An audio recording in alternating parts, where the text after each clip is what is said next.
নিজের বার্থডের থেকেও বেশি এই মানুষটার বার্থডে নিয়ে আমি একটু বেশি এক্সাইটেড থাকি, আর সেটা তোমরা অনেকেই জানো। প্রতিবারের মতো এবারও হ্যান্ডমেড কিছু জিনিস তার জন্য বানিয়ে নিয়েছিলাম। শুধু এখানেই শেষ নয়, তার জন্য ছিল একটা ধামাকেদার সারপ্রাইজের স্টোরি এটাই ছিল, আমাদের দুজনের একটা কমন ফ্রেন্ডের বাড়িতে পুজোর ইনভিটেশন রয়েছে, আর সেখানেই আমরা দুজন একসাথে যাব। তবে আমার বাড়িতে এসে এরম সারপ্রাইজ তো একদমই এক্সপেক্ট করেনি। মায়ের তরফ থেকে ছিল কিছু ছোট্ট আয়োজন, আর আমার তরফ থেকেও ছিল একটা ছোট্ট সারপ্রাইজ। সব মিলিয়ে খুব সুন্দর একটা দিন হয়ে উঠেছিল। প্রথমেই পায়েস খাওয়ানো থেকে শুরু করে আশীর্বাদ পর্ব সব কিছুই চলল।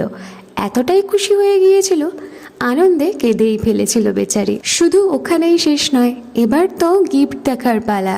ড্রেসটা পরে ওকে কেমন মানিয়েছে সবাই কিন্তু অবশ্যই কমেন্টসে জানিও। কেক কাটিং আর তার সাথে বার্থডে স্পেশাল লাঞ্চ নিয়ে নেক্সট পার্টি তো আমি হাজির হয়ে যাচ্ছি। চলো টাটা।